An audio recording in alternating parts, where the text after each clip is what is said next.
Hey guys, welcome back to my channel.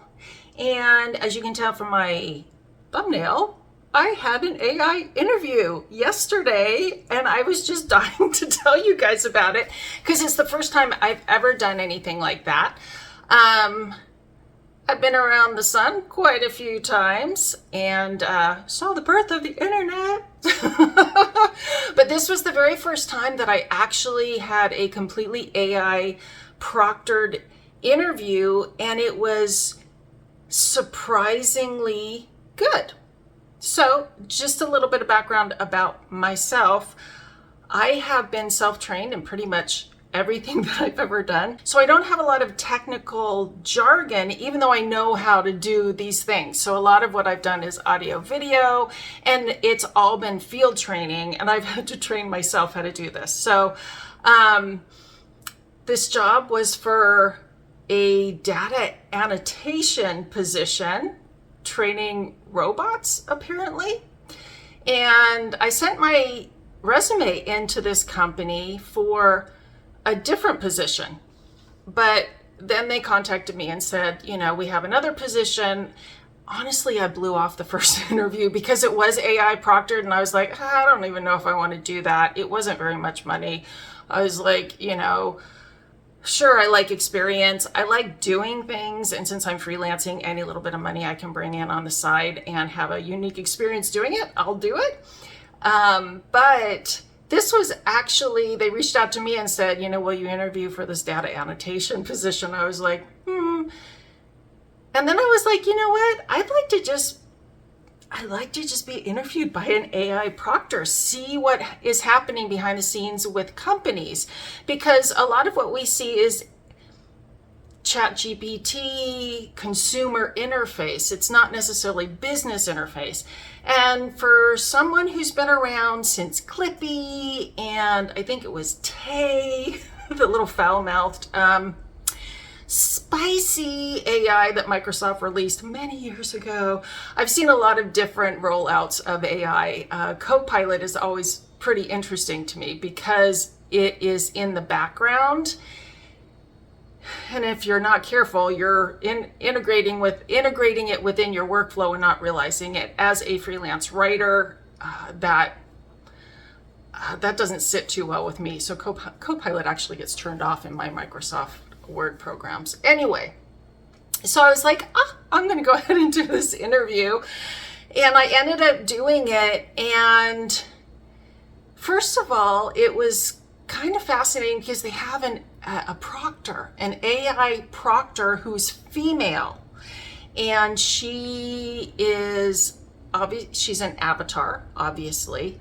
So she looks kind of like a video game character, except you're just seeing her sort of in a shot from the shoulders up, right? So she's there, and she's talking to you and very responsive in a way that ChatGPT is not responsive. It's very difficult to explain the difference, but it seemed to be absorbing more of the context and reasoning behind my thoughts rather than just answering questions.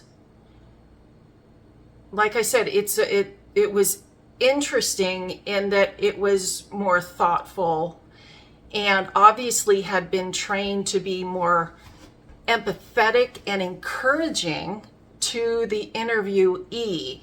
So the first part of the interview was actually proctored on like a video call. And like I said, I don't know much technical jargon within my field, and I will freely admit that. Part of that too is that my brain doesn't grasp onto technical jargon too much. I learn things and they are gone just as quickly as I learn them. When I was a journalist, funny little story, I used to write articles. Obviously, I was a journalist. And people would come up to me. Sometimes articles are not printed for maybe, or put online or wherever they're distributed for maybe a month, 6 weeks after you write them. And people would come up to me and they're like, oh my gosh, I loved your article on this or that and the other thing. And I was like, oh, that's nice. And I couldn't even remember the details of the article because it was something that I learned to do the article. This is how it is with journalists. It was something that I learned to do the article, and then I let it go. Anything that I needed to keep, my brain would grab a hold of. But I don't know technical jargon for hardly anything, honestly. Even though I've done a lot of audio, video work, field work, you name it, I've done it. So she was asking me about, what would you do if you had a 3-camera shoot and you had, a mixture of smartphones and regular cameras, and how would you balance how would you do the white balance between them? How would you balance the color?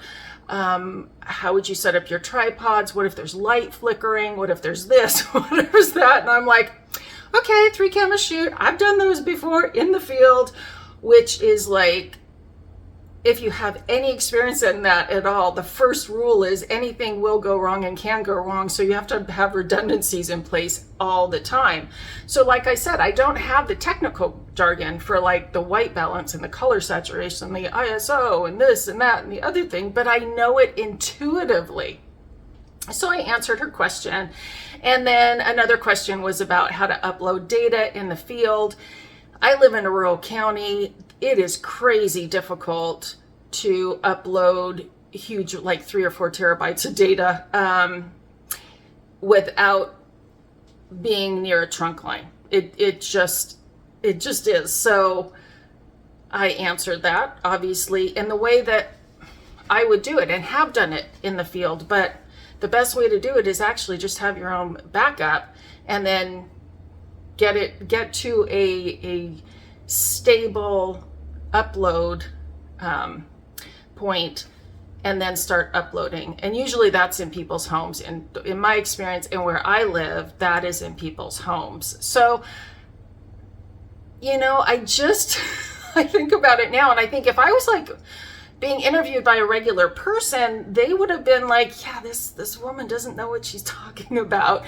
But in actual fact, I do. In the field, I'm a problem solver. I can work through this stuff. I've had cameras go down, like on a 3-camera shoot, check everything before I leave the studio, and out on the field, 2 cameras tank on me. So then, pulling out smartphones from whoever I can get them from. I mean, I have field experience. That's all there is to it. But I thought with a regular interviewer, they would have thought I didn't know what I was talking about. And also there were things that she was asking me because it was a data annotation job that I actually had no experience with. So I had to say, I have no experience with this. But what I thought was interesting is they designed the avatar to look interested and empathetic, but not too interested and empathetic, like encouraging, like you would want an actual human to be when you're talking to them, like they're interested and they're thinking about what you're saying, but not overly excited or overly not excited. So if you've been through interviews, which all of us have, you know what I'm talking about.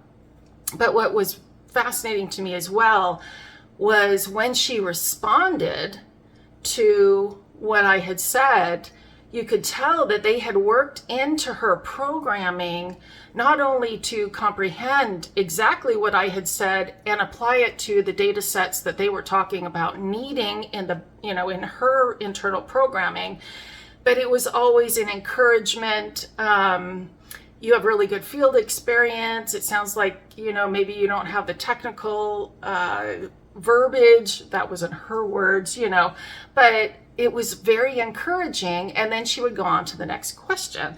So I thought, well, this is an experience, probably tanked all of this, but that's okay because I'm like fascinated with this stuff.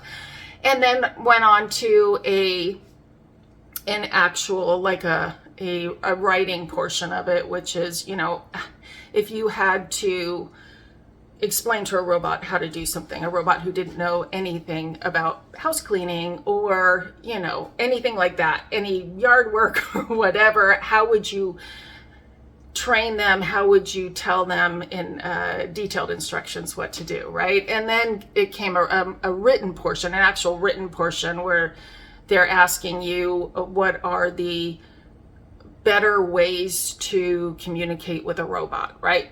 So then it was over. It was like a 30-minute time frame. I was finished in 15 minutes. I usually am so quick with my answers in interviews. I've done this in like real life people interviews too. But I was just like, okay, I wonder how I did. And then they say, you can go and see how you did. So I was like, I'm curious. I'm going to take the bait. This would be like an awesome article.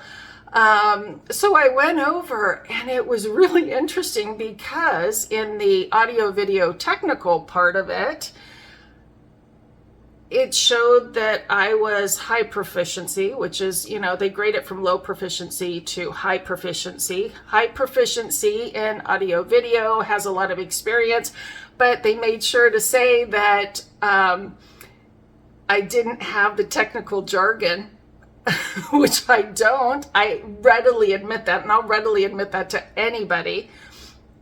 And it's because of the way that I had to train myself. And the way my brain works. So it's both of them together. So you can put me in the field, I'll be able to film anything. I am very confident in that. But if you ask me to actually tell you what I was doing, that's a totally different situation. But anyway, so I was like pleasantly surprised because I thought, in an interview with a human, because I didn't know the technical jargon and I was thinking a lot, which I do, which if you watch many of my other videos, I kind of pause and I look up and I think a lot, or I think a little bit before I say something. If I was talking to a human, that would not go well with me. But the other part of it, sort of the description part of it, how to tell a robot how to do something in a detailed fashion, and then knowing which prompts would help a robot actually do its job more efficiently by choosing from A, B, and C prompts. I actually ended up at mid-level. I was like, okay, which is not bad. But I just was fascinated by the whole thing. And I just wanted to let you know, I would take an AI proctor interview like that again.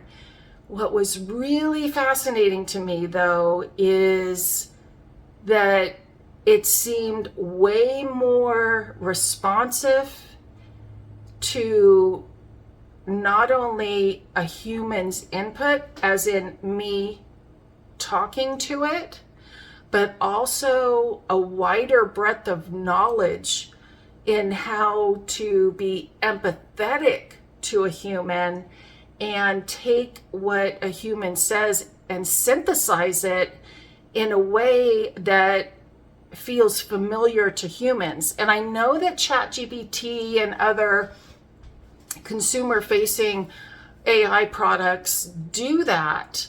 And I do use ChatGPT, and I use actually for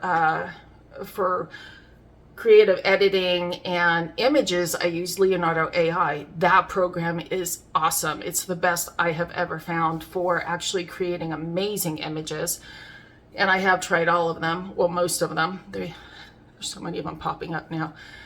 And I am familiar with AI, just to let you know that. But this was something way above what we are seeing in the consumer sector. And I would be very open to be interviewed by an AI again. Now, the only problem with that is sometimes when you get into these situations where you really do need a human to interact with another human to determine whether or not a person may have the soft skills needed for a particular job. And actually, I would say most jobs take a lot of soft skills, more so than people recognize or even appreciate.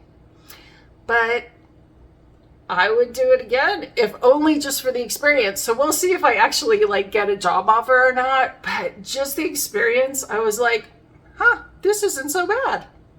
Anyway, just wanted to share that with you. Let me know in the comments if you've had any experience with being interviewed by AI in the business sector, not on the consumer side, but on the business side. I would love to hear your experiences. And if you like this video, hit the like button and subscribe to my channel. Talk to you again. Bye-bye.